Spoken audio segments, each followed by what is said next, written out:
Hey guys, it's me. I'm back for Google Sheets weekly warm-up averages. This is part 3. I'm going to be showing you how to format this so that way it looks a little bit better and so that it's in order when you put it in Skyward, it'll be a lot faster for you. So here we go. I'm going to start with this.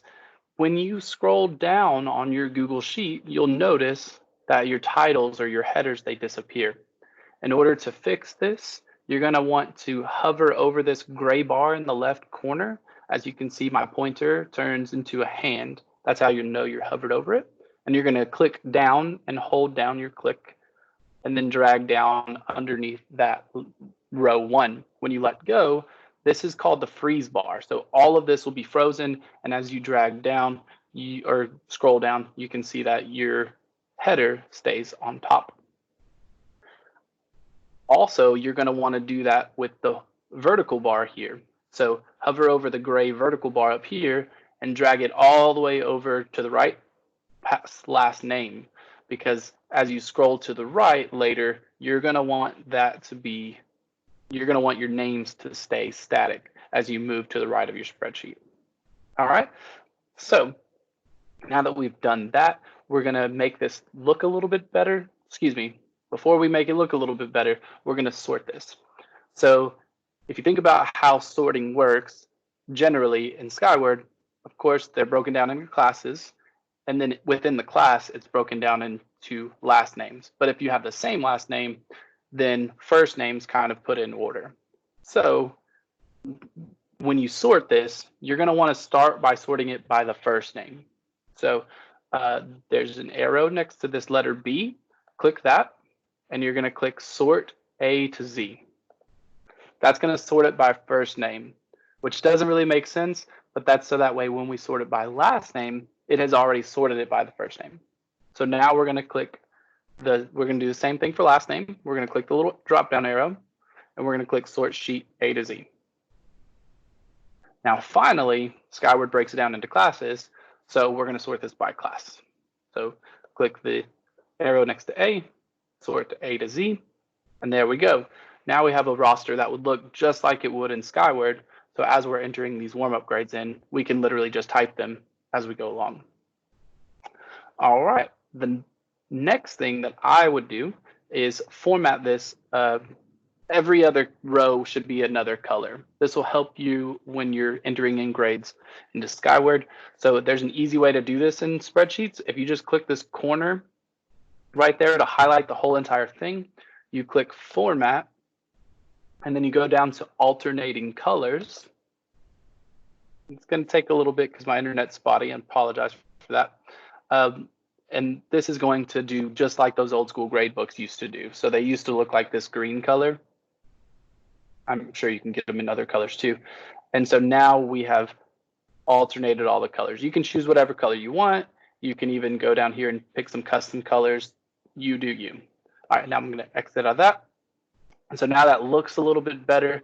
There's a few things though that we probably should make look better.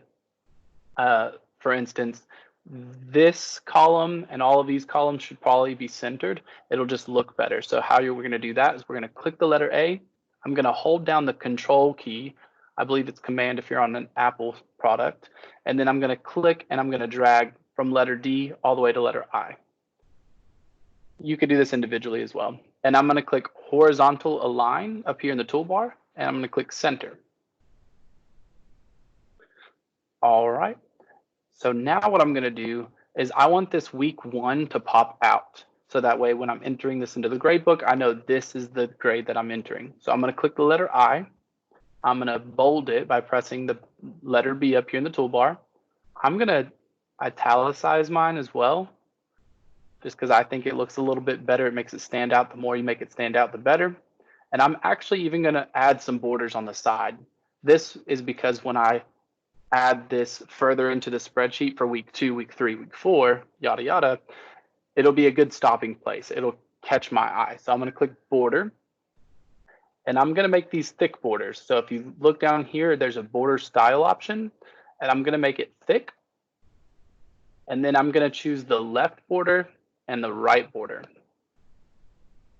And so now this week 1 looks better, though there's one more thing we could change on week 1, and that is to change it to size 14 font. That way it really pops out. Now, when you do that, these numbers are on the bottom of those cells, which I don't particularly like. So I'm going to click this button again, and I'm going to click vertical align, and then I'm going to click middle. That way these just go up a little bit. It's probably just my OCD. All right, and that's pretty much it, other than we have all of these extra cells that we don't need. So I'm going to click and drag from letter J all the way to the right to letter Z, because that's how it's formatted when a new spreadsheet's made. I'm going to right click and delete columns J through Z. And then I'm going to go to the bottom because we have a lot of extra space at the bottom as well. And you'll just find that this makes your spreadsheet look better. And when you're printing things, if you so want to print this for some reason, it'll make it better. So I'm going to click and drag all the way to the bottom. There's actually a shortcut for that. Control Shift down arrow. If you were interested, I'm going to right click and I'm going to delete rows 89 through 1000. We don't need 1,000 rows. If you have 1,000 kids, bless your heart. All right, here we go. So that looks a lot better than it did before. You can see that everything looks nice and neat. However, there is this guy right here that has 5 names, and his name's kind of getting cut off. So if you don't want things to get cut off, you can click this corner one more time to do this to the entire sheet. Double click any of these bars between the letters. If you just double click it, it'll take a second, but it'll actually scrunch up your grades and all of these other things to where it'll just fit. So it'll fit the biggest one. This was the biggest name here, and so it's just going to fit the biggest name. All right, and that's how you format a spreadsheet. The next video, we're going to be setting up our entire grade book for the entire year, so all 9 weeks worth of grades. Hopefully this video is informative. I will see you next time.